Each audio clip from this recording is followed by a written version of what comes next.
Morning, everyone. I am just going to give it a couple minutes to let everybody jump on, and then we'll go ahead and get started.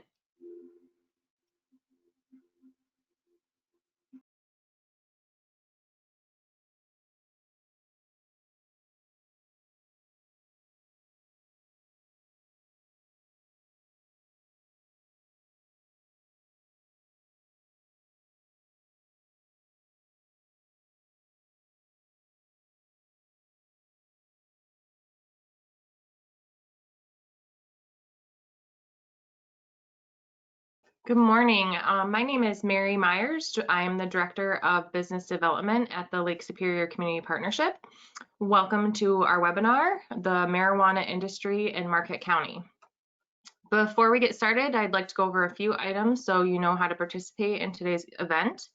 You're listening in using your computer speaker system by default. If you would prefer to join over the phone, just select telephone in the audio pane and dial in. Information will be displayed. You will have the opportunity to submit questions to today's webinar by typing into the questions pane on the control panel. You may send in your questions at any time during the presentation. We will collect these and address them during the Q&A session at the end.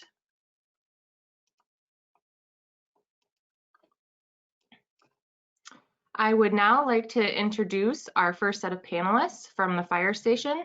Stash Wasik was born and raised in Marquette, Michigan during his senior year at NMU.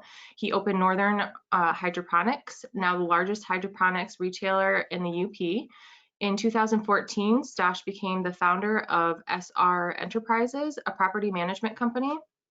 Hooked Up Charters, a Lake Superior fishing charter company, was developed in 2017.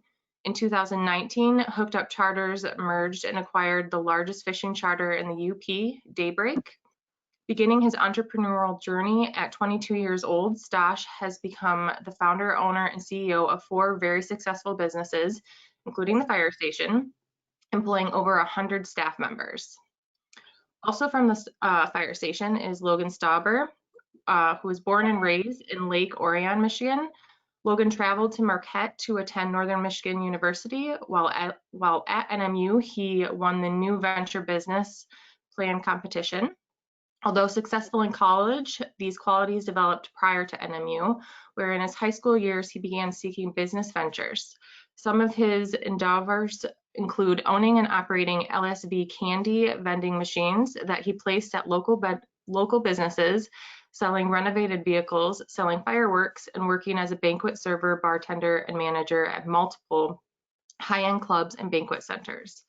Purchasing Wetmore Hydroponics shop in 2017, Logan sold his business to Stash and his business partners at Northern Hydroponics. This entrepreneurial mindset has led him to become a founder, owner, and CEO of the fire station, employing over 80 staff members. Thank you for both being here, and I will hand it over to you. Good morning, everybody. Thanks for the introduction, Mary. I appreciate it. A little bit of like what we're bringing today and what we wanted to talk about was a few things in our experiences in the cannabis industry in the county, as well as what we see statewide. And then even like starting here in our first slide, you can see the total cannabis sales by state in 2020. Recreationally across the country. And just to be clear, I'm Stash and this is Logan. Hi guys. And so actually today marks our, today marks our 1-year anniversary. We've been officially open for 1 year to date. It's really exciting. We've gone through a lot of hurdles and we've come a long way from our opening day 1 year ago, from opening just one medical store, with I think 3 employees to now growing to having 2 stores open with eyes on more and over 80 employees or close to 80 employees. To talk a little bit more about the growth and expansion of like what we've seen so far to date. In December 23rd, 2019, we were awarded our recreational license. We are the 9th licensed recreational retailer in the state, and then from that point we started to see rapid growth and expansion of our company. in seeing like larger increases in sales. I think we've grown our sales by over 280% from January to date, which is leaps and bounds from where we were, and it's created a very large need for more employees and for us to be able to provide more jobs. And then I guess one of the other like big hurdles that we had to run into was a really interesting transition was when COVID-19 hit. Provisioning centers and adult use retailers like ourselves were deemed essential, and so we were able to stay open even when everything was getting shut down. And so finding the transition from moving to in-store sales, actually having customers walk through our door, to being exclusively curbside was a big challenge for us. And then trying to find a system that worked for us and for our customers and our staff, while to making sure that we kept everyone safe and as clean as possible. And so at our Negaunee location, we set up somewhat of a drive-through where customers can enter in one entrance, to the far entrance of the property, and they can drive through. And as they come along, we have bud tenders that'll serve them along the way, whether they're a new customer, they're a returning customer, young, old, it doesn't matter. We can find time to service everyone. And so if people have been there before, we can get them through the lot a lot quicker, and it creates a lot more flexibility for us to be able to service more people than what we actually had pre-COVID, just because of the size of our buildings. And I think what a lot of people don't realize is the different levels of government that we actually have to work with on a regular basis. So for us at our first store specifically, that was Negaunee Township, the County of Marquette, and then also the state of Michigan. So with that, kind of what Sasha was saying, when we transitioned to COVID, one of the major hurdles we had was traffic congestion. We were dealing with MDOT making us remove a driveway that we had onto the highway, which led to substantial congestion in and around our building. So we had difficulties adding secondary driveways and also communicating with customers, right? They went from having this wonderful in-store experience to overnight they have to order online and pick it up via curbside. So basically a lot of what we were doing is redoing our website, getting a lot of the back-end design work done so that it functioned properly to handle the number of people visiting our website. The actual volume that we receive on our website is very, it's you know, people are searching for cannabis from all over. We have people, you know, driving lots of cannabis tourism, and those are all a lot of challenges and hurdles we had to face during COVID. You know, how do we handle it properly? And for us, you know, with the size of our building in Negaunee, it was the right decision to keep it curbside. And we were very grateful once we opened Marquette. It's a much larger location, and we can have a one-on-one personal experience with each customer. One of the things that's important to us as a business is our community outreach. So with the state of Michigan and offering recreational licenses, each cannabis store has to come up with their social equity program or their social equity plan. So basically the social equity plan was developed to help individuals in communities that were disadvantaged or unfairly prosecuted for cannabis crimes. For us, that was kind of a hurdle because most of those communities are downstate, so we can't really have that one-on-one interaction with people who were disadvantaged. So some of the things that we've done are reaching out to people in those communities, and then we're also working on an expungement clinic. However, there's also a couple new laws that just passed with helping people with cannabis convictions get those expunged so they can get back to work. Also, what we've done is we've donated, starting last year, we've been giving out $250 donations usually every week. We did that for 2 months straight, and we're getting back to doing that as well to organizations and communities we care about. That's the one thing, is we're always willing to help. There's still a lot of room for growth in the community. In Marquette, we're encouraging other entrepreneurs to get on. We're in desperate need of a testing facility up here. I think that's the one thing that really holds us back, testing and transportation services. Being geographically located where we are, we pay probably double to triple what any other stores downstate pay for transport. So having a local provider and also a local testing facility would really help all the entrepreneurs grow in this space in the Upper Peninsula. Let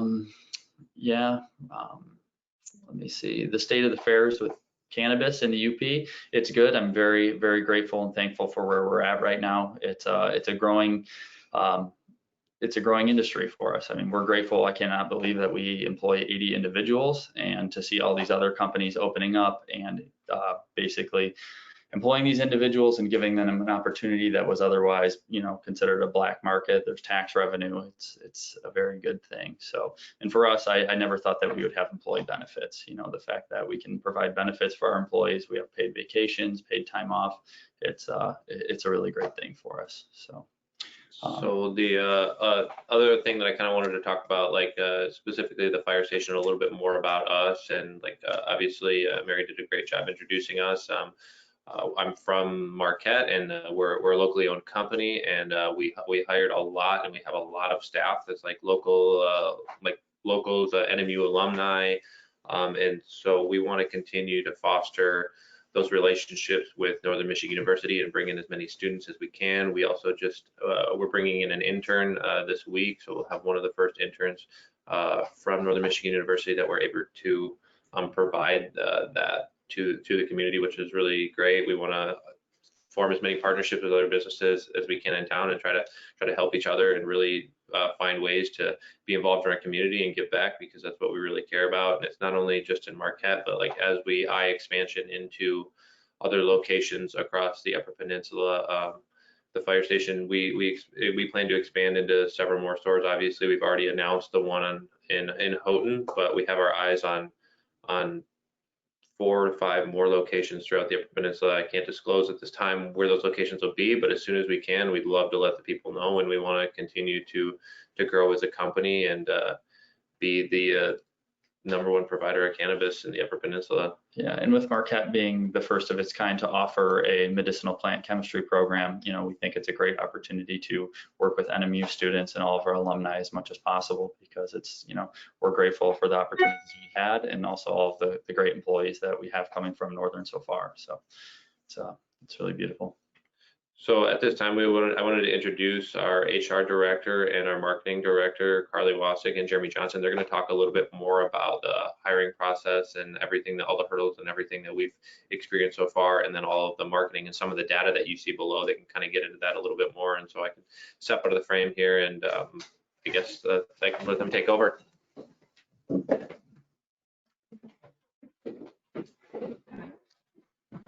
morning, everyone. I'm Jeremy. This is Carly. Hello, good morning.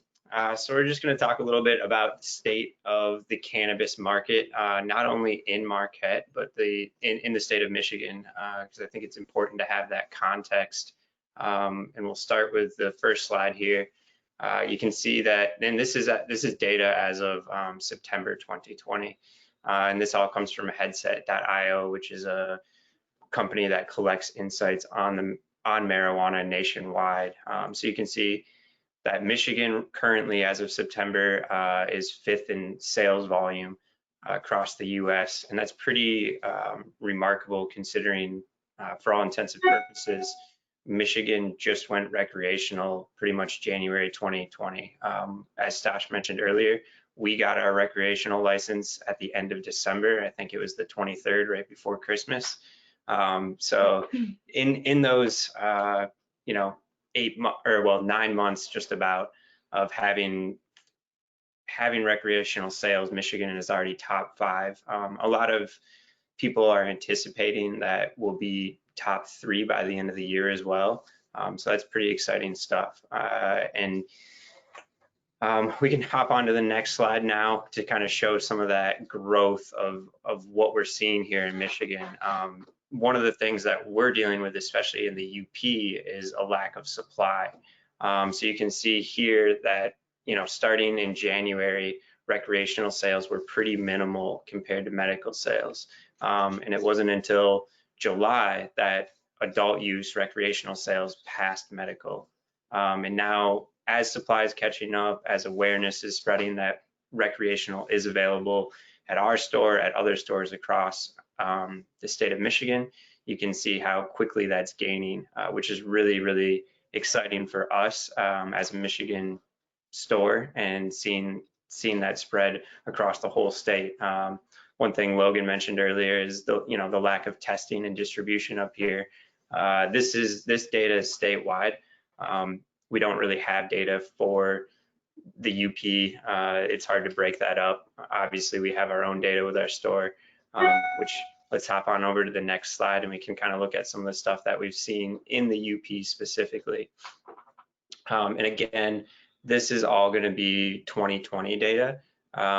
So since January, you can kind of see our average increase in sales at month over month is 23%, which is pretty good. We're pretty happy about that. And our total sales in 2020, 93% of them have been recreational. So really that turning point after we got our license in December, really things kind of took off for us after that. And overall, we've seen a 387% increase in sales from January until the end of September, which is like astonishing for all of us to see. And that's, what has led to the second store, the Houghton location, 80 employees and everything else that Stash and Logan just talked about. Even in the amount of transactions we see on a monthly basis, it's continually growing, and that's really exciting for us to see because that means we're continually getting new customers. The awareness is still being raised that we exist and that you can buy recreational marijuana in Marquette County, and that's something that we're constantly working on. And then Stash and Logan also mentioned that we just opened our second store here in the city of Marquette. We've essentially had the month of September. We opened it at the end of August. So the month of September was really our first full month of business. And in that time, we saw 74% of our business remain in Negaunee, but 36% of it either moved to Marquette or, additional business being added. So that kind of adoption rate is really exciting to see in 1 month. And I think it kind of mimics what we're seeing across the state of Michigan. Michigan has some of the most friendly laws across the US when it comes to not only marijuana businesses, but marijuana consumption for users. And, thinking back to that first slide about what we've seen in Michigan and how fast people have adopted to the legal use system here is really impressive compared to a state like California, who's been legal longer than us, or even Colorado, and people are still trying to adopt into those legal systems. They still have a lot of gray and black market activity, where I think here in Michigan, we're seeing a lot less of that and people more eager to buy into the legal system, which I think is good for everyone from law enforcement to legal businesses to the end consumer. So we're really excited that Michigan has positioned themselves with to have that ability with our laws and the way we've set up our system. We can hop on over to the next slide here, and Carly can talk a little bit about what we've done economic impact wise with our employees and everything else. Thanks, Jerm. Hi, everyone. I'm Carly Wasik. I'm the Human Resources Director with the fire station. And I was actually brought on in July to help Stash and Logan and the company really expand to the new store on the downtown location. So since I started, roughly about 36 new hires have happened, and it happened in about 1.5 months. So it was really exciting time for us. Since both stores open, they have received over 2,500 applications through Indeed, and probably a couple extra hundred through our other process that we were using. So we have a huge diverse applicant pool. We see actually applications from out of Marquette, people looking to relocate to Marquette solely for this reason, to get into the cannabis industry. So it's super exciting. And it's really awesome to see that diverse pool so we can hire who we find is the best fit for the company. And we have a lot of different backgrounds when it comes to hiring and education. We have business degrees from U of M apply for positions in the fire station, including a lot of applicants through Northern Michigan University's medicinal plant program. We attract a lot of alumni from Michigan or Northern Michigan University in general. Most of us here are all of us here are alumni, and most of our staff are NMU alumni. So it's really great to see our local community members applying for positions with the fire station to continue to grow professionally. We see a lot of young staff excited about the industry and wanting to apply to get in right, as it's beginning, but we also see a lot of staff members who've been waiting for this opportunity for years. So there's a lot of excitement when it comes to applying for the fire station. We have started to create some internal trainings as well, Cannabis 101, budtending training to really educate our staff with the industry. And we hire some people with a lot of experience and some with little, just because of their personality and experience that they're going to give to our customers. So what to expect when you start at the fire station? We start everybody, or most positions, at $12 an hour for entry-level positions, which the entry-level average salary is about $24,000, which is really great because we see a lot of college students wanting to work for the fire station. It works out really well with their scheduling. And for our full-time staff, we offer a really great benefit package, including healthcare benefits, vision, dental, and paid time off, in-store discounts. And we are that family-owned business that Sasha and Logan talked about. So we bring that really nice, welcoming culture. We are not so corporate, and so people are really attracted to working for the fire station. Some challenges along the way is definitely hiring a lot of people in a short amount of time and making sure they're trained and ready to go for the new store. It was really exciting. Our grand opening went really well, very smooth. Our staff were well prepared. Some challenges, though, also included COVID-19, making sure that we had a policy and procedures put in place to make sure our staff felt safe and our customers felt safe shopping at our stores. And the other hurdle that we come across in general is we do follow all of the federal employment laws, but we don't always receive the federal benefits and tax credits that the federal government gives to most businesses. So we're excluded from those tax credits and benefits. So that's been a challenge just to navigate financially, trying to figure out how we can still find benefits through the federal government. But in going back to like our benefit package and full-time employment, we hire a lot of very competitive, high salary paying jobs as well. Once you're in the industry, we have full-time employment opening up in all sorts of different departments, such as Germ was hired on in marketing just maybe a month or two ago, and I started as a full-time employee about 3 months ago. So always keep an eye out on our website for entry-level positions, full-time positions, if you're interested or know someone who's interested in the cannabis company. So thank you. Cool. And just to kind of wrap things up here, obviously those jobs are probably the biggest economic impact we have on our community here in Marquette County. But in addition to that, when we're building these stores out, we're often picking buildings that are underutilized and might need some help. So, the two that we've done so far were both pretty underutilized in our community. The one in Negaunee was abandoned at the time. So that full remodel on that and a full remodel on our one in Marquette County, which we actually received grant funding through the MEDC and Marquette Downtown Development Authority to do the facade of the building here in Marquette. So those are, in addition to the jobs and the community impact that we are, doing on a continuous level, we're also improving these places that we're moving into, the buildings and hopefully also the communities. One thing that I'm personally excited about is our building in Marquette is on the west end of Washington Street, which is kind of a lower traffic area than the rest of our downtown.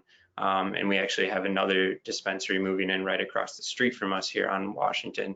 So I'm really excited to see how that changes the atmosphere of West Washington Street and grows our downtown area, and what kind of benefits all of the surrounding businesses see from that increased traffic to those areas. So we're happy to be doing that. And even when we're looking at doing that, the other locations that Stash mentioned, a big part of scouting those locations is finding buildings and places in the community that do need improvement. And that wraps up everything we had. I don't see any questions, but I'll let Stash and Logan hop back in here to answer anything that people might have. Yeah, thank you so much. You shared a lot of data that's going to be interesting to see how it changes over the years to come. And then also, congratulations on your 1-year anniversary. Thank you, guys. We are going to do questions at the end, so if you guys can stick around for that. We did get quite a few that came through, so we'll get to those after everybody's presentation. Next up, I'd like to introduce Nick and Eric Piedmont from Dunegrass. Nick is CEO of Dunegrass Company. His primary responsibilities include raising capital, developing new markets, and directing the company's overall strategic vision and direction. Prior to Dunegrass, Nick and his family lived in Portland, Oregon area, where he worked in a private sector and at international NGOs in operations, finance, and business development roles. Nick attended Aquinas, I probably butchered that, college's sustainable business program in Grand Rapids, and he, his wife, and 3 children live and recreate in Traverse City year-round. Eric is the Chief Operations Officer for Dunegrass. His primary responsibilities include compliance with the state and our municipal partners, in addition to directing the overall operational strategy across all Dunegrass properties, teams, and partners. In addition to Dunegrass, Eric is the president of Grand Traverse Vapor Retail, which employs 25 people in 5 stores located throughout northern Michigan. Eric graduated from Grand Valley State with a degree in legal studies. He and his wife, Lauren, have 2 young girls, ages 6 and 4. Thank you so much for being here, and I'll hand it over to you. Thank you. Nick, you're muted. How about that? Is that better? Good morning. Thanks so much to the Lake Superior Community Partnership for this opportunity to join the panel and discuss the nascent marijuana industry in Marquette. Thank you to Mary and Amy specifically for inviting us to attend. And thank you to Emily for helping us get set up here this morning. My name is Nick Piedmont. I'm the CEO of Dunegrass. We're a growing multi-location marijuana retailer. We're based in northern Michigan. Dunegrass is a family business, and beautiful Traverse City, Michigan is our hometown. With today's webinar, I want to introduce Marquette to Dunegrass, share a little bit about our company, who we are, what makes us unique, at which point I'll hand the microphone over to my brother Eric, and he'll share a little bit more about some of the specifics of our company and its operations. We've been working on launching our business for over 4 years now. In the beginning, Eric and I were operating and continue to operate a chain of retail vapor stores, Grand Traverse Vapor. That business consists of 5 retail stores presently, 2 in Traverse City, 1 in Petoskey, 1 in Cadillac, 1 in Gaylord.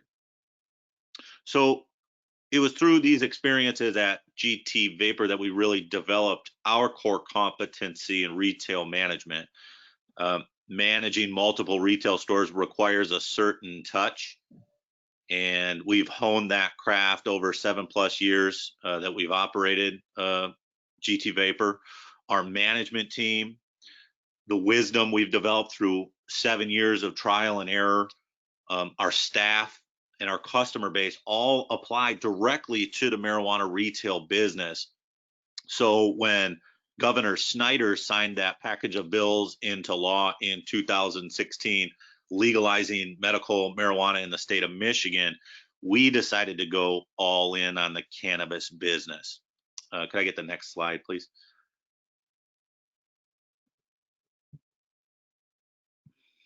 So let's talk about our brand for a few minutes. Eric and I working hand in hand with our partners at Flight Path Creative in Traverse City, put a lot of sweat equity into developing the brand. Dunegrass was developed to be Northern Michigan's cannabis brand, to elevate the already awesome experience of being and living up north. Growing up in Northern Michigan is pretty awesome, and tourism shaped so many aspects of that experience. So, you know, we have these bucolic sort of countrysides, these awesome little lakeside towns. Northern Michigan and the Upper Peninsula are as much adventure base camp as a wine destination. You know, so we feel very lucky to call it home. And the Dunegrass brand really strives to capture the essence of Northern Michigan while creating a fun little nexus with cannabis culture. Dune is an obvious reference to the sand dunes in Northern Michigan and the UP. Sawgrass, marram grass, and American beach grass are a fixture of those dune ecosystems around the state.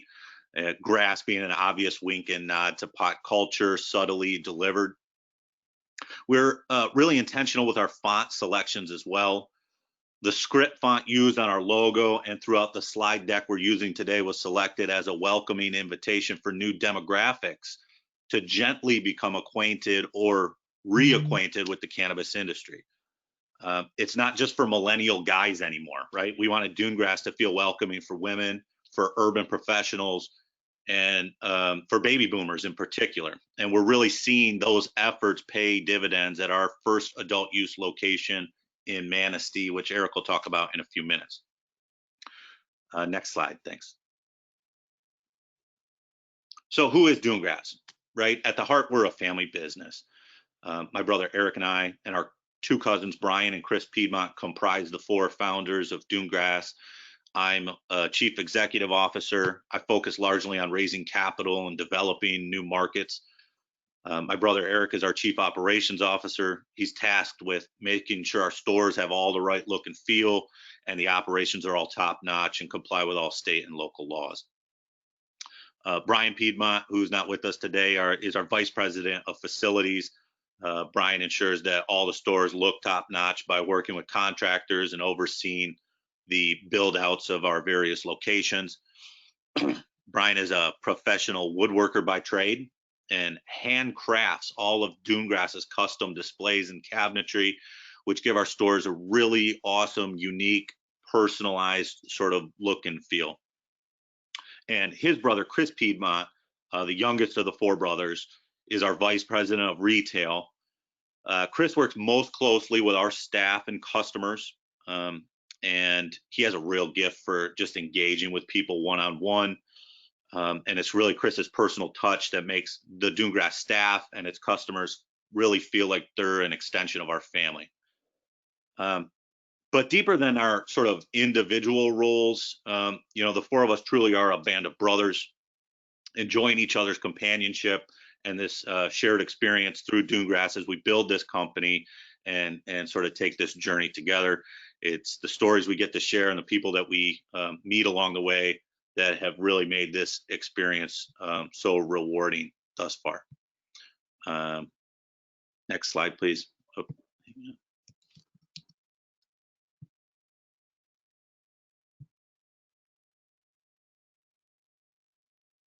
sorry. So I did want to discuss the tourism piece a little bit more. You know, one thing very unique to Northern Michigan and the UP's cannabis industry is its proximity with the tourism industry, right? So it's a very different economy than downstate, you know, and sort of without getting into a whole Lake Michigan versus Lake Superior thing with the Marquette audience this morning, suffice to say that we have a history with Lake Michigan, but Lake Superior and its coastal destinations really deliver an awesome, unique, and special tourist experience. And so it sort of becomes these unique tourism experiences that provide the backdrop for Dunegrass branding.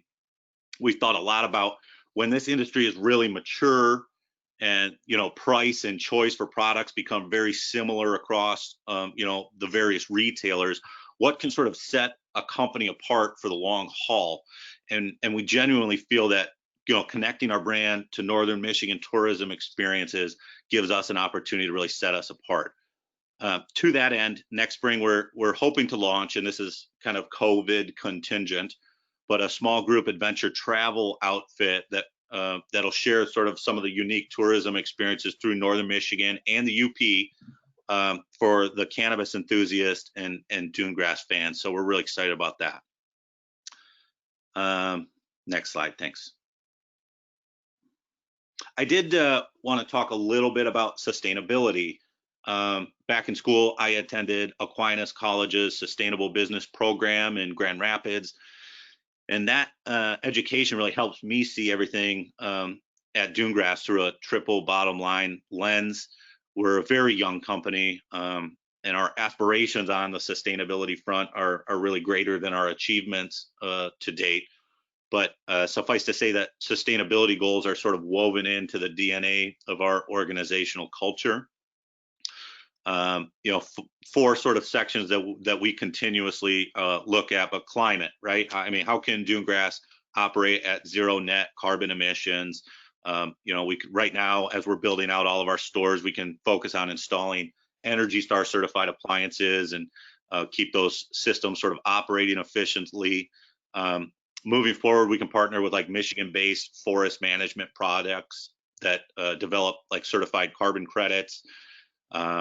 And in the future, as we grow as a company, looking more toward like renewable energy installations for our facilities, stuff like micro scale wind or solar generation. Water is a huge component, right? I mean, several of the municipalities that we operate in have like above average requirements for stormwater drainage. And we really try to develop our site plans to ensure that the properties are effectively porous and manage stormwater well. You know, we have excavators on site in Marquette right now, putting in like a retention pond due to our store's proximity across the street with Lake Superior.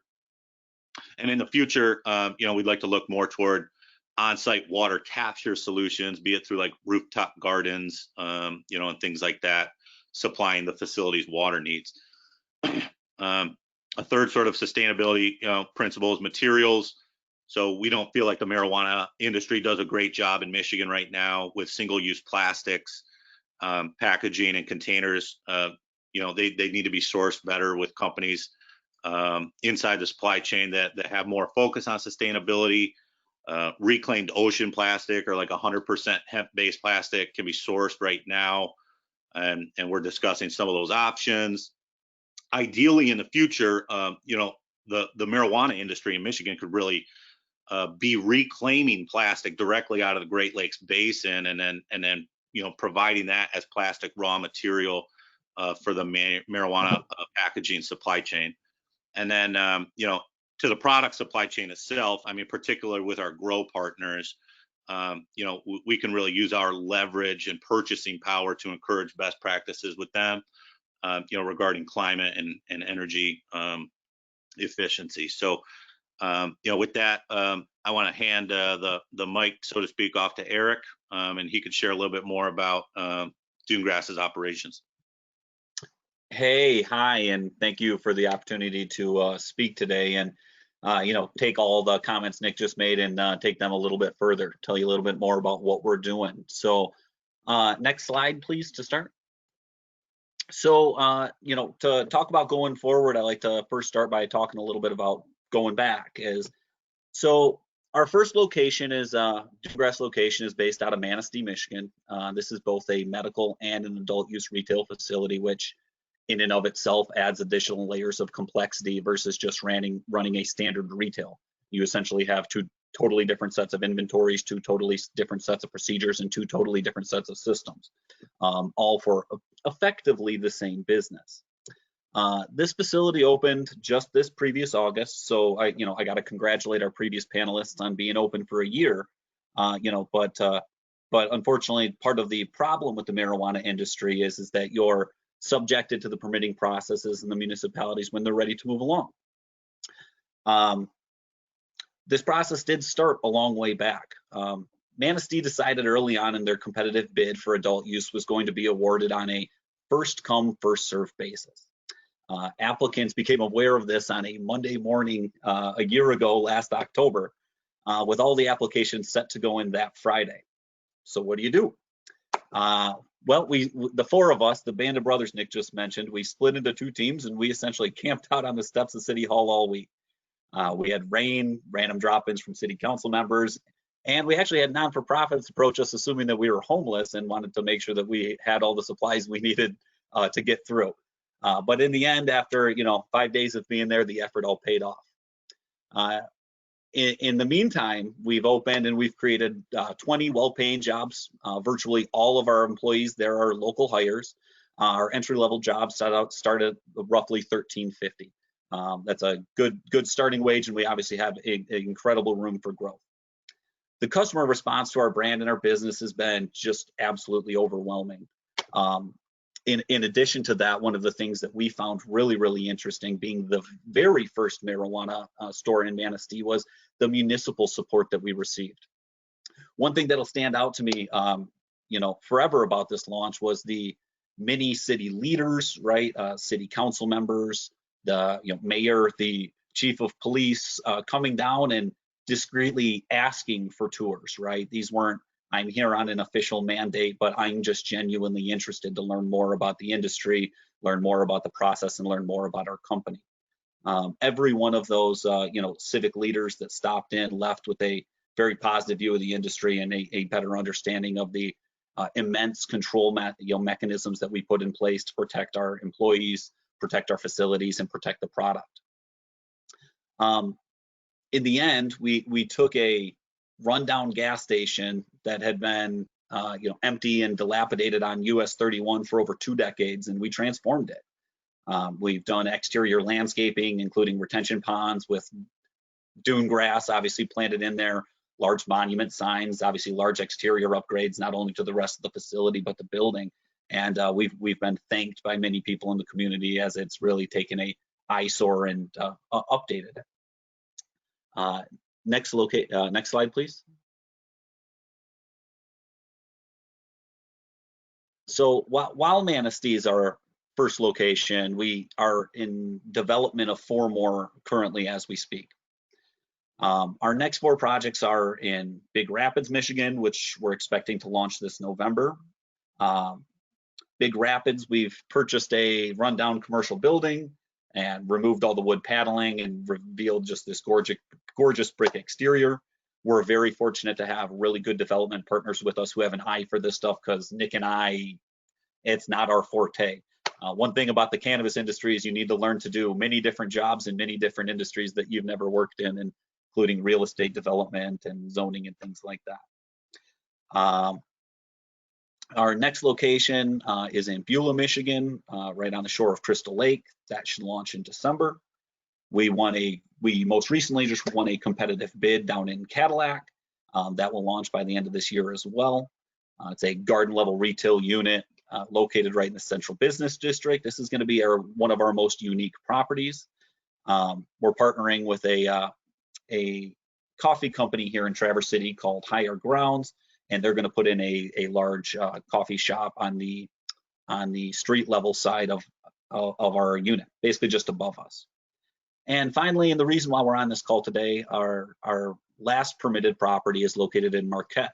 We hope to have this launched in February. Obviously, some of the problems we are running into COVID related are, contractors, material acquisition and things of that nature. There have been other opportunities for Nick and I to acquire additional permits. Simply put, we don't have the resources to compete with some of these larger groups from southeastern Michigan. We take a very deliberate approach to the areas that we want to work.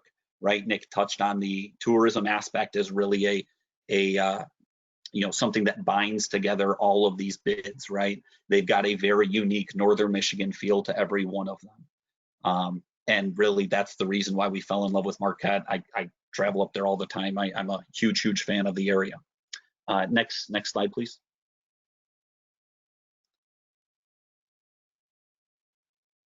So our facility in Marquette is located at 100 Genesee Street, right off US 41. We absolutely fell in love with this location, not only because of the proximity to town and the great highway access for delivery, which we think is going to be really important up in that area, but also its proximity to the water. 4 out of our 5 permitted locations have water views. We plan to spend about $300,000 on the build out. That does not include the retail acquisition. This includes both our interior and exterior improvements. As part of our local first strategy, and kind of along the same vein that the previous panelists mentioned, I mean, in regards to social equity, we plan to do the bulk of our purchases through local vendors. Those are just daily purchases, things to keep the lights on. In addition to that, we actually put a really big emphasis on trying to tie our supply chains to local areas. One of the concerns that was mentioned in the previous panelist was the lack of testing facilities in the area. Along those same veins, we do take extraordinary steps to create localized ecosystems for these, for these businesses. It drives down costs not only for the businesses but for the end consumer as well. We also, we just want to try to keep the money circulating in the communities as much as we possibly can. We feel this high tide lifts all boats scenario not only works well for us, but our municipal partners and our employees.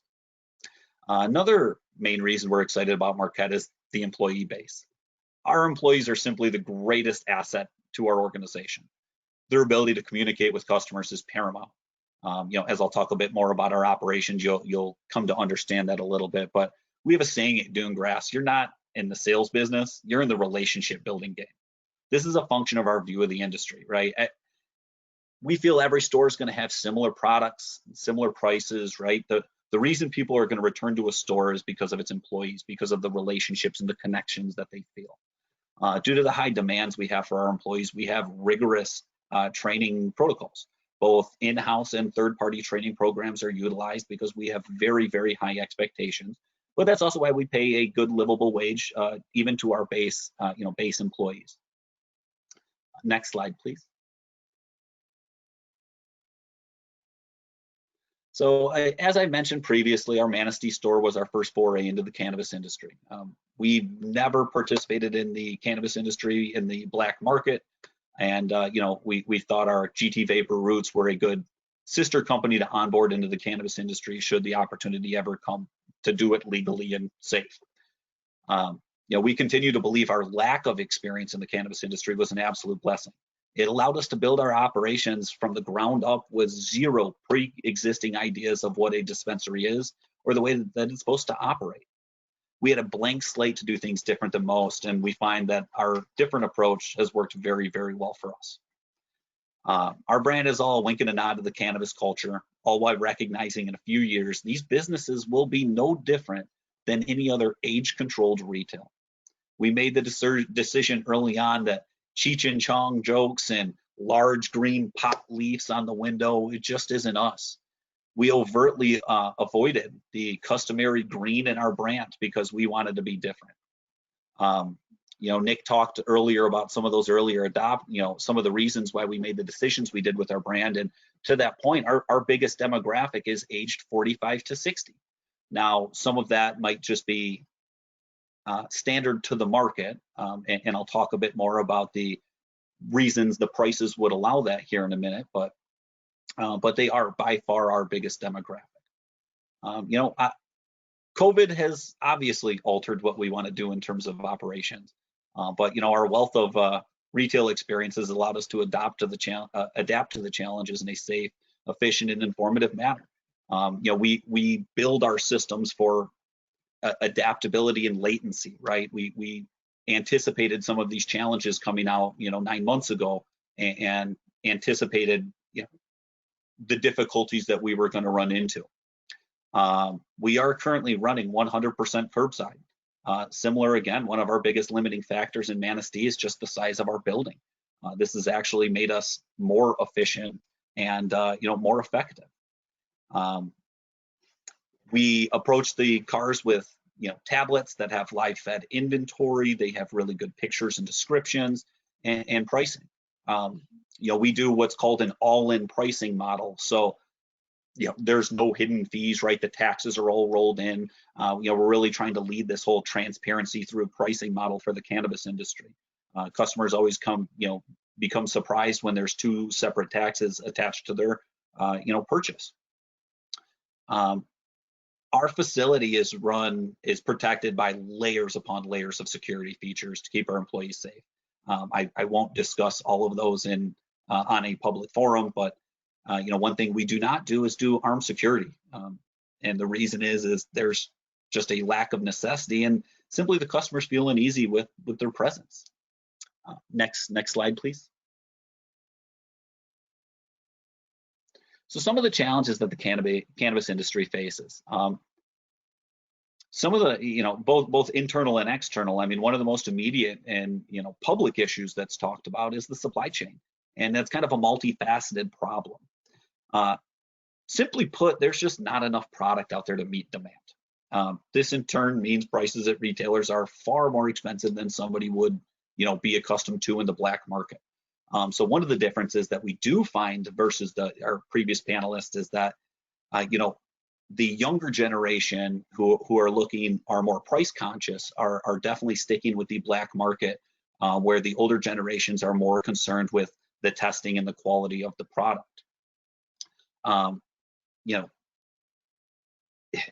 In relation to that, since the bulk of the suppliers are from southeastern Michigan, that just means that the vast majority of our product purchases are getting exported out of local markets. We are not vertically integrated, as Nick mentioned. We are a multi-point retailer.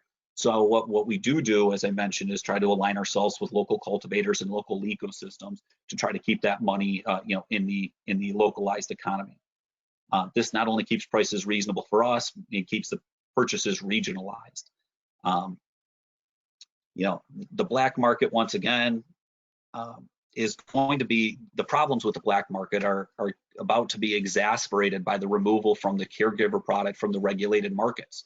This just happened on September 30th, was the last day that growers and processors were able to pull, caregiver product grown under the 2008 MMA into the, regulated, legalized, tested market.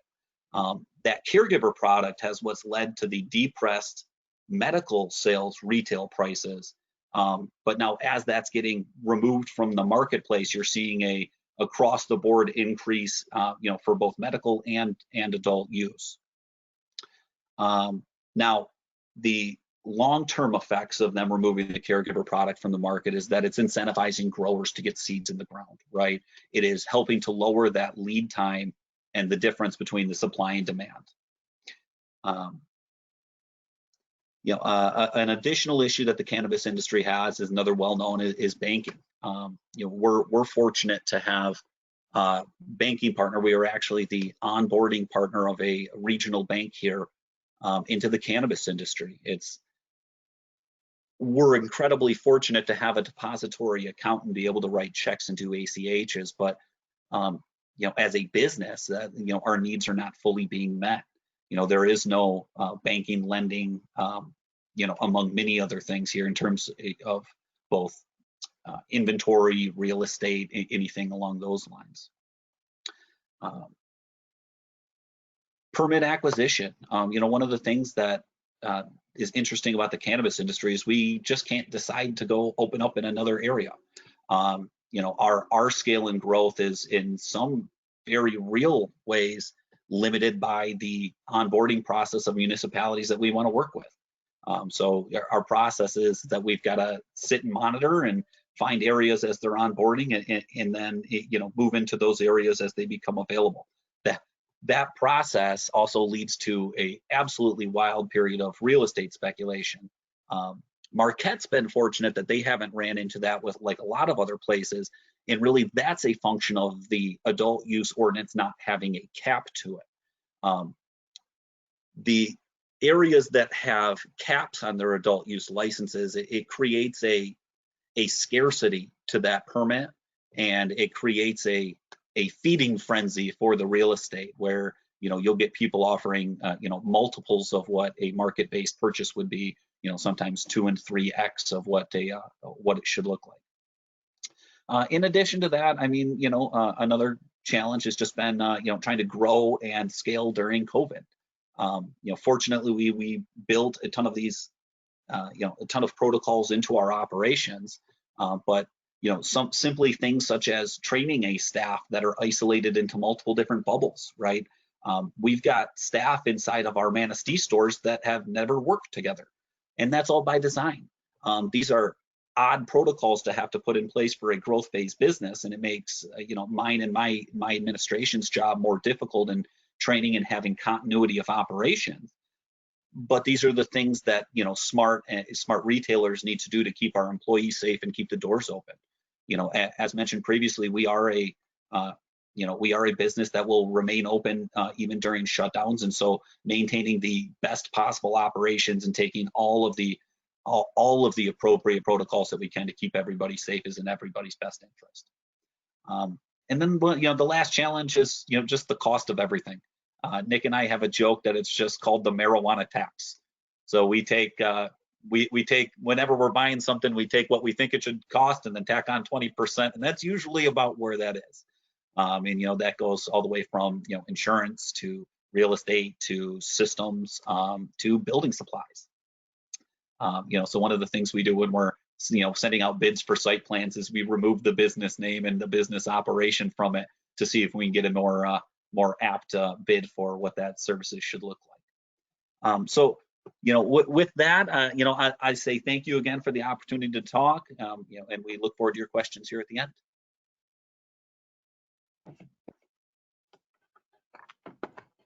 Perfect. Thank you so much. Never thought about bids and things like that being increased because you're in the marijuana industry. It's also exciting to see that a business like yours is choosing to expand in Marquette County. We always like to see that. So we're excited to have you here. I've been trying to get my wife to move up there, so this is just my onboarding method. Yeah. If she likes snow, then that's good. Last but not least, I would now like to introduce Marquette County Sheriff Greg Zybert. Greg has 36 years of law enforcement experience. Prior to taking office as sheriff in 2017, he was the chief of police in Chocolate Township for 30 years. Prior to that, he worked as a patrolman in the former Mid Township. During his tenure with Chocolate Township, he brought in hundreds of thousands of dollars into the community in the form of grant funds to improve technology and service. Throughout his career, he has also been active on many boards and committees, of which he still continues to serve as an active member. Today, Sheriff Zybert will be touching on the criminal justice system in Marquette County and how it has changed over the past few years. Welcome, Greg. Hey, Mary, how are you? Good. So I'm going to hand it over to you. All right. Well,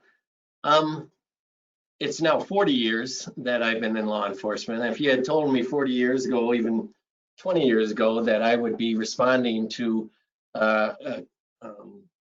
complaints of my marijuana being stolen or something like that, I would have laughed in your face. But, times change and things are going well.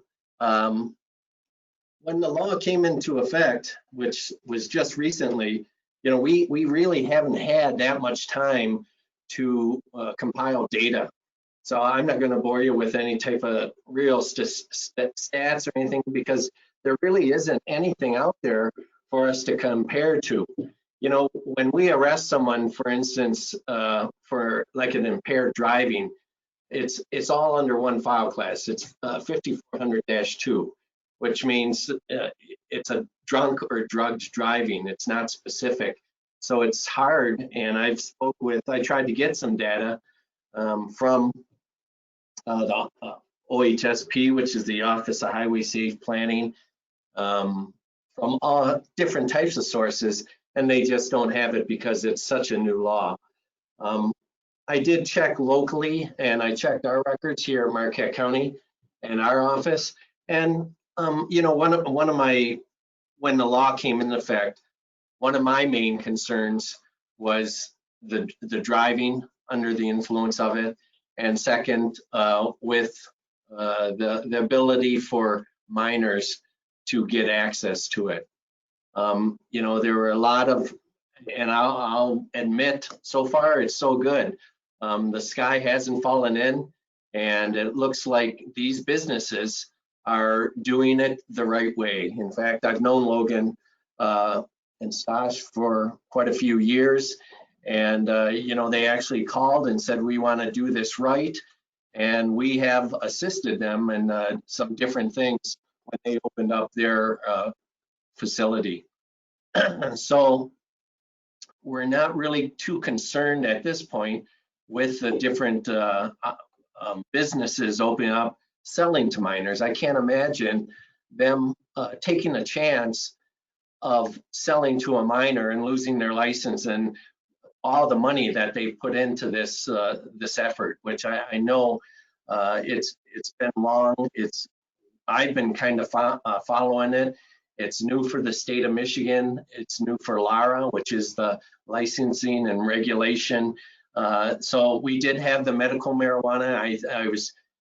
They used that to bring in the recreational, so it wasn't starting from scratch.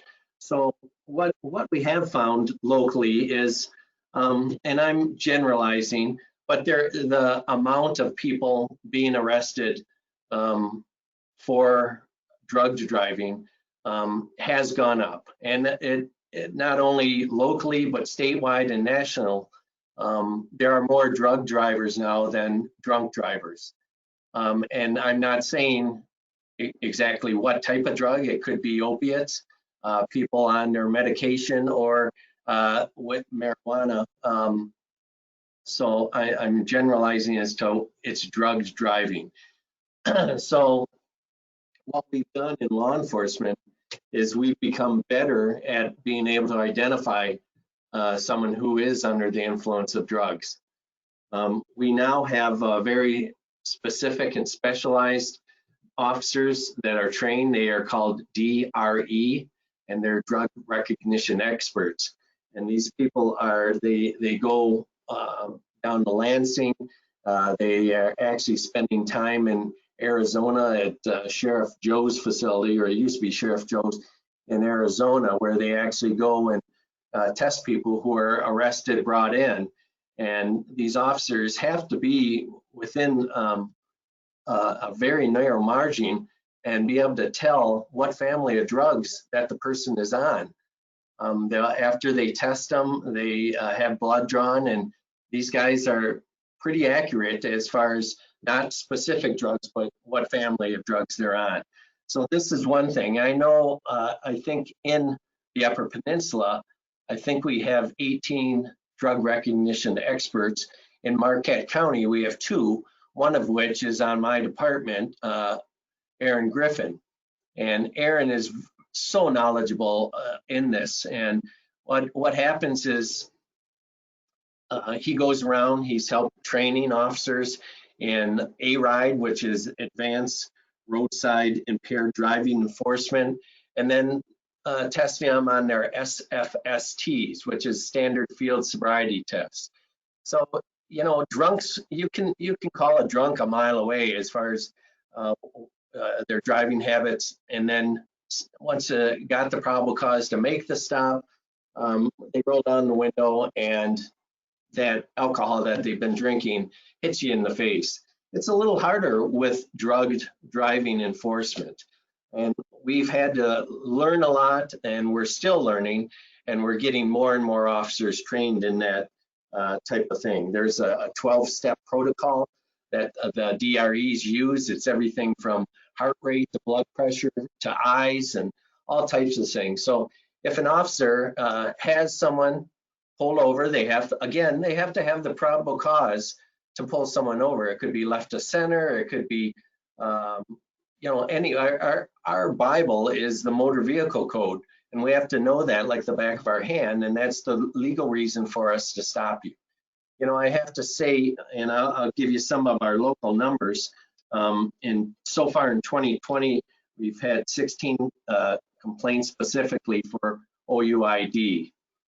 Now, that doesn't seem like a lot, but because of COVID, it's affected our response to it, in that we didn't want to, I gave a directive in most agencies throughout the state of Michigan is, unless you really see something dangerous, don't be stopping the cars. Those officers don't want to catch COVID as much as the other population. So we weren't stopping for the one tail lighters or we're just, major road violations where we thought they were drunk or drugged. And that's how, we make a lot of arrests, is just on basic traffic, civil infraction traffic stops. So we cut down, not only us, but every agency in Marquette County, every agency throughout the state of Michigan and throughout the nation. The amount of people we're stopping is way down. So I think those specific complaints for OOID are low because of that. That's like 7 or 8 months now of a lot of traffic stops that weren't made where they could have. A little over half, 8 of these tested positive for THC. We did have one crash, a fatal crash, which the subject had a large amount of THC. And when I say THC, they're testing for a very specific, it's called Delta 9, and that's the thing that makes you high. We're still waiting on a couple to get blood results back. Another thing that is helping us is it's kind of like what we used to see and what we still have for the breathalyzer. We had the PBT. Now in Michigan, we're on a second stage of a pilot program, and that is called Sotaxa. Sotaxa is a saliva-based test that is requested once we believe that you might be under the influence of something other than alcohol. We're requesting that you take this Sotaxa test. And it's a swab test, it's a roadside test. It's not admissible in court, but it's another tool in our tool chest to help us identify if someone is possibly on drugs. And I think it tests for 6 or 8 different types of drugs. It is a pilot program. In order to administer it, it has to be a drug recognition expert who gives this test. And so if an officer has the probable cause to stop and then starts doing his standard field sobriety tests and then still believes that someone might be under the influence, then they are asked to call one of our drug recognition experts. We have one, and the other one in Marquette County is with the state police. And they can come out to the scene or meet you at the hospital to further evaluate that person. Let's see, some of the other things. I did check with Marquette City. We're the 2 largest municipal police agencies in Marquette County, and they're pretty much the same as ours. They're drug driving, and they've gotten back a little over half of them were with high levels of THC with the drug driving that they've got. Let's see what else we have here. I'm not selling anything like these other guys, so I'm just giving you some of the things that we're doing. We really haven't seen influx, a change of arrest involving marijuana. Of course, the large gatherings like the beer festival or the food festival or that type of thing. In large gatherings like that, we're out there and, you'll smell it, but we're not actively going after the person as we would have when the law, prior to the new law. But if the person is making a spectacle of themselves and causing other people to be uncomfortable, then of course, yes, we're going to go after them and, probably cite them for whatever they're doing that's illegal. Let's see. Yeah, as far as other laws, we really haven't seen a real change because it is such a new law. And the punishment, there's civil infractions now versus misdemeanors. And so, realistically, we have a lot of better things to do. But again, if you're causing a problem, If you're out enjoying it in an open, in an area where you shouldn't be, we're going to go after you. But other than that, it's been, we've been very happy with the way things are going. We're glad to see that the businesses are, and we do keep an eye on them. You know, it's, and for me, it was really strange. There's a lot of minivans and station wagons that are in there. So it is a lot of people in their 40s, 50s, 60s, the baby boomers who used to use it in college. And I know a lot of my friends who are using it for medicinal, you know, help them to sleep or whatever. I do have to be very aware when I go to parties to watching edibles that I'm not eating brownies or something that are laced with it. Or, you know, one thing I am also happy about is these people are using it, they're purchasing it from these businesses. I meet with all the agencies in Marquette County through the Marquette County Law Enforcement Administrators. And one of the people that attend is the guy who's in charge of the crime lab. And he is saying that more and more of the drugs in our area are being laced with fentanyl, which is a very, very scary thing. This stuff is just toxic. And if you take if you're using something that has it, you know, who knows what can happen. So it's good that people are using this. You know, we are the recipients of some of the taxes. I know I'm involved with Michigan Commission on Law Enforcement Standards. We are the licensing board that oversees all 19,000 officers in the state of Michigan. Through the medical marijuana, some of the taxes has gone to fund training for police officers for all sorts of things. I think, unfortunately, more people are going to be using the recreational, so the money that comes to the MCOs is going to be lower and lower, and we're going to have to find another funding mechanism for MCOs. But anyways, we are happy to get that tax money, and rightfully so, because we are the ones enforcing it. So that's, Mary, that's about all I have. I'm happy to take any questions that the audience may have. Perfect. Thank you, Greg. It's always interesting to hear how the marijuana industry is impacting the law enforcement. So with that, we're now going to begin answering questions. We have received quite a few already, but you can still submit your questions through the question pane in your attendee control panel. And Nick and Eric, there we go. Perfect. So Logan and Stash, I'm going to have you guys kick it off. We've heard a little bit about the supply chain. Is there any inventory coming from the UP growers and suppliers, or is it all from other places due to lack of testing facilities? So as of right now, there's a couple, a few licensed providers, Superior Selections being one in Iron Mountain. And then there's also a handful of other growers that are going to be releasing product into the industry soon. But as of right now, majority of it does come from the Lower Peninsula.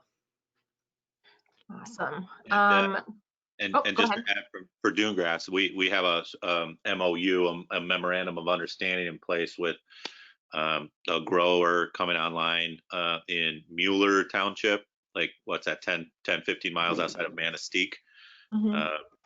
Figures about an hour and 45-minute transport to the store in Marquette. But you know, further to Eric's point and that general theme in our presentation of we really do want to focus on closing that loop and keeping supply chains local. So we certainly have that focus for our UP location as well.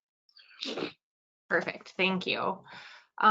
Greg, how has local law enforcement been with their interactions with the local stores? Has there been any backlash or are they supportive of the business in general? No, as I said before, we have you know, now I've known Logan and Stash, and I'm just meeting Nick and Eric for the first time, but you know, times have changed and we're adapting to the change, and we've been working with them on some other, they had some problems, and we've tried to help as much as we can. So far it's been a good relationship, and I look forward to working with all the different businesses that have opened up and getting that that tax money. Yeah, the sheriff's department has been really good to us, and thank you, Greg, for everything you've done for us and helped us out with. There's always unique challenges, and I think we've done our fair share.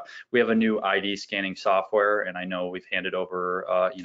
Every time we get one, we just follow protocol, and we have to hand it over. So I know we've dispatched Greg's officers multiple times for the biggest ones just being fake IDs, and then also fake currency.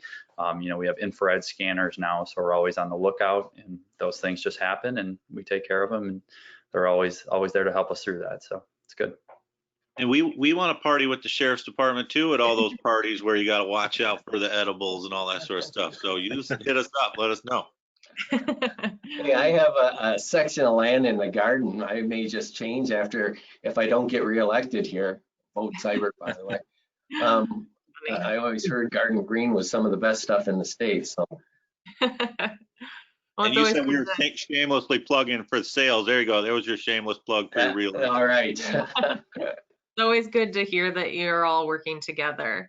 Nick and Eric, this one's for you, and then Stash and Logan, if you want to provide any feedback after they speak. Are there any standards that require the business to protect the identities of their customers? So any customer that comes into our store, I mean, their information is protected and it doesn't leave any part of our, systems. So, I mean, with the medical marijuana laws, I mean, we have to have customers' IDs and, their medical marijuana cards on file to be able to ping the state. On the adult use side, I mean, our approach is the less amount of personal information we have about a customer, the better. We want to obviously be able to verify they're well within their purchasing limits. But once we can verify that they are who they say they are and that they are of age and that they're within their purchasing limits, we do not want to have any control of their third party, in their personal information. So what we've done is, being a multi-point retailer, we'd ideally love to have like a loyalty program that stems between all of our stores. But in the interest of security, we found that if we localize our rewards programs for each individual location, it creates a better, a more secure network for our customers to be able to ensure that their private information is kept private. And I guess I can touch on that a little bit more. So all of the software and all of the information and data that we collect from our customers and also our employees, like any interaction that the fire station has with everyone, we use HIPAA compliant software for everything. So all the data that we store is stored safely and secure for both like all of our employee files and all of our customer files. Everything that you do keep stays in house. All of the data stays with us. Nothing gets sold or shared with any third party. The only portion of like what we actually have to share is to the state for medical sales. So like for all of our recreational sales, the only thing as far as the state's concerned, and the only thing that the information that we share with them is that they're a consumer. They don't know no names, dates, date of birth, nothing. And the only thing that the state gets from us to help protect the patients is actually just a patient ID number. So all that other information, everything that we do keep is in-house for ourselves to make sure that we don't share anything with any outside third party. No one has access to it. So it's all under lock and key. Perfect. Greg, this one's for you. The previous question that I asked you was tied to law enforcement, but this one's more based on the community. What has been the response to the addition of these businesses to the community? When this all started, people were very concerned, but I really haven't heard any negative, backlash or feedback or anything about it. I'm thinking they thought it was like the Cheech and Chong, like you had mentioned earlier. But these, I think that the state of Michigan is doing things right. It took a long time, but I think they're doing it right. And the businesses that aren't going to go by the book, they're not going to make it. And we are watching. But so far, so good. And as I said, the sky hasn't fallen in. So we're happy to work with them and welcome them to the community. Awesome. So this is both for Nick and Eric and Stash and Logan. Either of you can start. It's kind of a long question. So this ties into challenges that you may be facing due to marijuana being illegal still in the federal level. What, if any, hurdles have you had in terms of finding banking services? And tied into that, how difficult is it to deal with payroll issues, et cetera, due to the cash-only policy because of the federal laws? Has that improved dealing with banks, et cetera? So as I mentioned, you go ahead, Nick. Yeah. So, great question. And sort of I have a multi-point response. There's the federal piece here, which is not just banking, but accounting, which I'd like to touch on. And then there's the banking piece, right? So, we're really fortunate to have a Northern Michigan banking partner. We paid one of our first excise tax bills a couple weeks ago, and the lady from the Michigan State Treasury Department called our controller back, and she was like, "Whoa, hang on, how you sent us a check? How did that happen?" Right? I mean, she was sort of like mind equals blown on the whole thing. So she's like, "I got people contacting me all the time trying to figure out, what banking solutions are out there." So, we've been working with our banking partner and their board of directors for a period of 6 or 9 months to sort of onboard the whole thing. They're working with a Colorado-based organization called Shield Compliance, which ensures that all of our documentation is sort of really tight. It's all updated on a monthly basis, and so if the federal government were ever sort of to want to look into our operation or anything like that, all of the that nexus between us and our banking partners, sort of all the paperwork exists inside of the Shield Compliance software for the feds to have a look at. So, so it's a risk. There is some, kind of back to that marijuana tax that Eric was joking about earlier. I mean, there's a real additional expense associated with banking, but it affords us some operational efficiencies and solutions that maybe some of the other organizations. And I'd be interested to hear, you guys at Firehouse, if you guys have banking set up or whatnot. But so we don't send cash to the state to pay our excise tax bill and stuff like that. So we're pretty fortunate as far as that goes. And then back to the feds piece, it is classified, as a Schedule I narcotic. So it creates another set of complications on the accounting side of things. So there's this clause in the federal tax code called 280E, which effectively says that we have to pay tax on our gross profit, not our net profit. So basically we can, recognize all our sales revenue and then back out our cost of goods sold.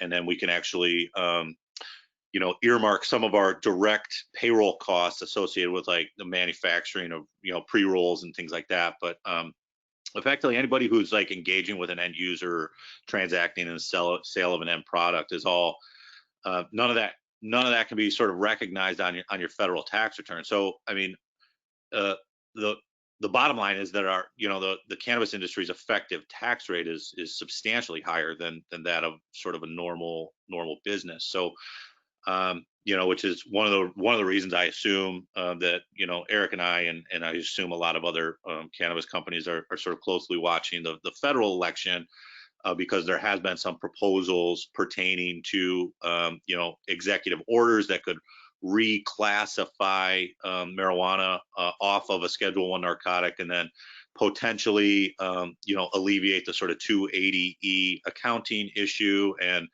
certainly a Safe Banking Act, which is in which I think it passed the House of Representatives, or maybe stalled in the Senate or something.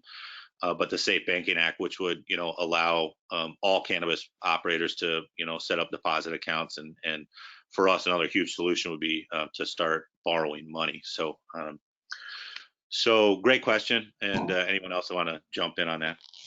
Yeah, just to piggyback on Nick there, we have kind of a similar circumstance.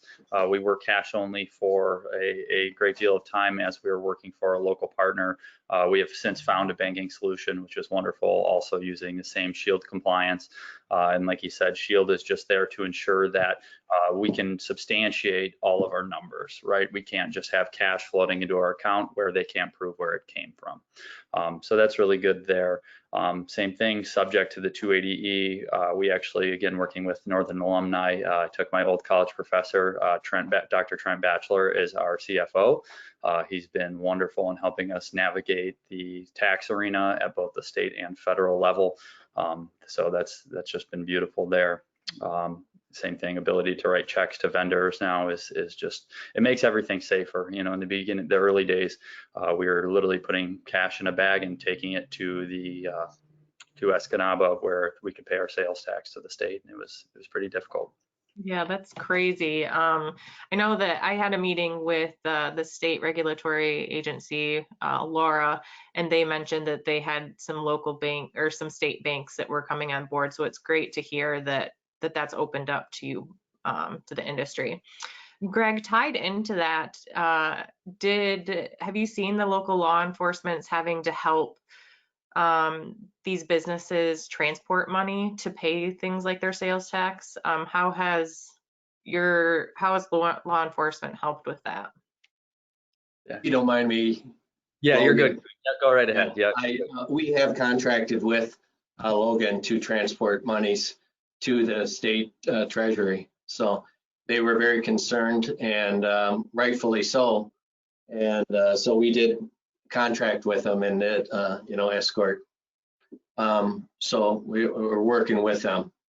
Yeah, I had reached out early on because, in the beginning, when we were first starting it didn't seem like it was much of a problem, but with the amount of the quarterly excise tax payments that are due, it can be pretty substantial, and we saw it as a very risky thing that we shouldn't be doing alone. So it was very, very reassuring to have them helping us. I can only imagine. So this was an interesting question, and I don't know if anybody will be able to answer it, but so any businesses that have produced candy or just normal candy, have you seen them get into the market of making editables?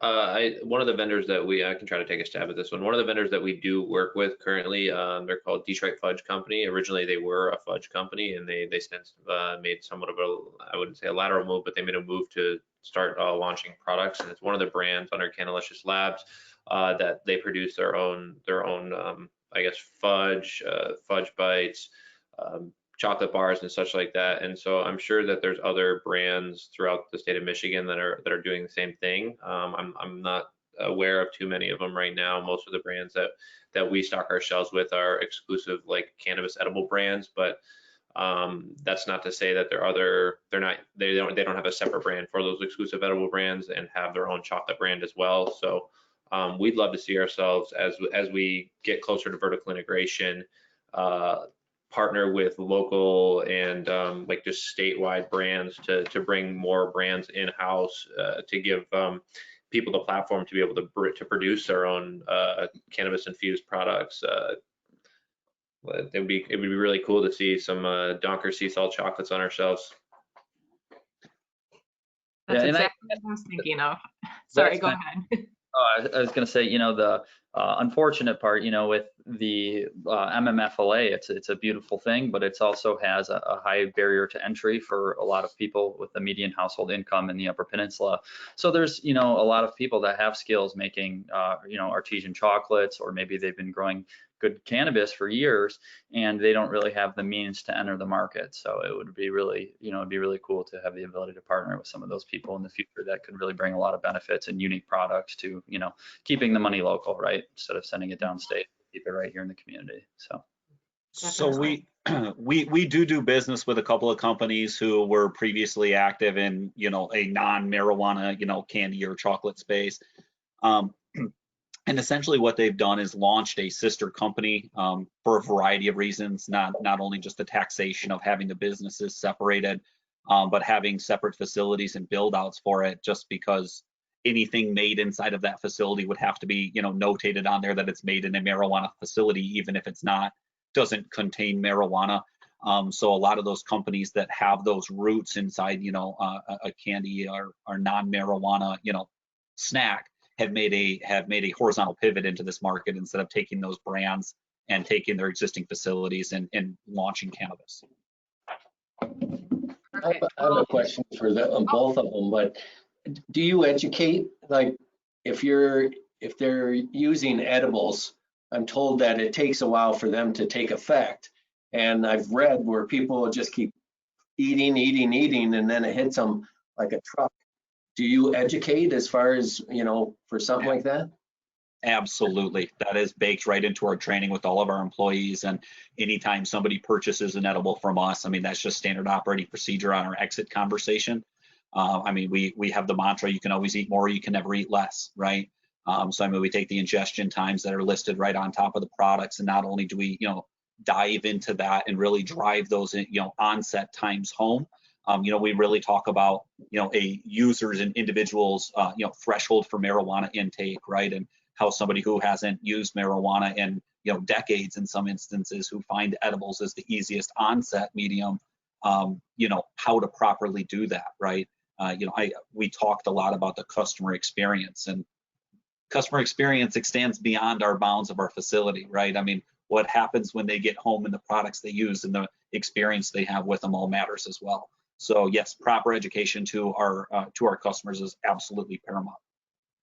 Yeah, I think that's just to touch on what Eric said. It rings true for us as well. Like it's very important to make sure that our customers are educated and they understand the effects and like the dosing and the length of time it takes for things to take effect, to just ensure that people have a great experience beyond like actually the customer facing experience that they have in our store. That when they actually do experience the product, they're enjoying it, and it's something that they'd like to turn back and try again and maybe try another product or something, but just to ensure that they're having an educated and well-rounded experience when they do so. And then also like to touch on like the education, like currently part of what we have is we have a Cannabis 101 class. It's an inward facing class right now where we have, it's part of our onboarding process. I don't know if Carly touched on that earlier, but all of our staff has to go through Cannabis 101. So it's like a fully in-depth training course all about any and all cannabis products, and we wanted to start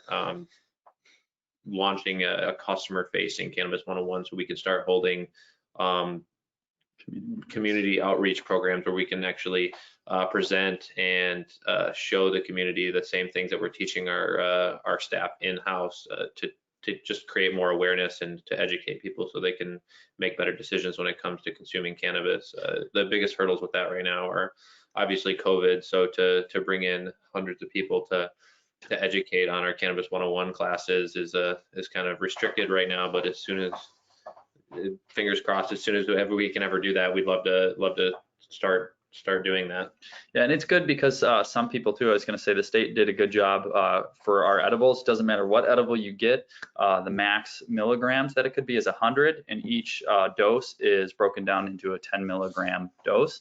Whereas if you have a medical card, you can get substantially higher amounts. So, if you're a person who's been taking cannabis for years and you have a high tolerance, that's where you'd probably get your medical card so that you could take take higher doses rather. So as a recreational customer, it's always just start with 1 or a half, and it's a very small dose. It's nothing that's going to be too out of control for a newbie. We assume, Sheriff, you were asking for a friend, right? So Asking for a friend. You know, one of my other concerns is, gummy bears, they're geared towards children, and educating your consumers, don't keep this stuff where kids can get it. It looks like candy, it tastes like candy, and if it's out there, some kid is going to take it. So there's a large responsibility for, if you're an adult and have kids or nieces or nephews or something, don't keep it out. I don't understand the marketing, with the gummy bears to make it look like something that a child would want. That bothers me a little bit, but hopefully there's education there also. And I don't know how much time we have left, Mary, but that dovetails nicely into packaging. I don't know, Eric, if you wanted to share a thing or two about some of that. But yeah, that's actually right where I was going to jump to is Sheriff, one thing the state did really, really well is that they have mandates on all edible packaging that they need to be essentially not bright and colorful, right? Not elicit any, cartoon characters or things like that would be, enticing to children, right? The idea is that they're pretty plain and pretty straightforward in terms of what they are. You know, in addition to that, you know, all the products that leave our facility, not only are they in, you know, child resistant packaging, you know, the products themselves, but all of our exit bags are in addition, you know, child proof packaging. So we actually do, you know, a secondary layer to make sure that there is, you know, as much prevention as possible. You know, in addition to that, we, you know, do a small, you know, spiel with each one of our customers about, you know, how to keep the bag shut till you get to where you're getting to, and how to, you know, make sure they stay away from the people that aren't supposed to get them. You know, we spend an awful lot of time and effort and money to get these licenses, and we do everything we can to, you know, protect them. Perfect. Well, we are a little bit over 11:30, so I want to thank you all for participating and being panelists in today's discussion. It was a great conversation. On behalf of the LSCP and our panelists, thank you for joining us today. If you do have any questions that didn't get addressed today, feel free to reach out to the LSCP. We'd be happy to try and answer those for you. But otherwise, I hope you all enjoy the rest of your day. We're almost to the weekend, so thanks again. And Mary, you can send more questions our Thank way you. too. If anybody reaches out, feel free. Yeah, Perfect. nice, Thank you so much. nice to meet you, Eric. Nice to thanks everybody for showing up. Everybody. Absolutely. Let's talk transpo. Eric, Nick, Take care, stop in guys. when you're in Marquette. Like to meet you or stop in Thank with you. us. We certainly will. Marquette Probably be up there in the next 2 or 3 weeks. So yeah, Yeah, we'll stop in. give you a jingle. Thank you. Thanks everybody. Thank you. Thank you.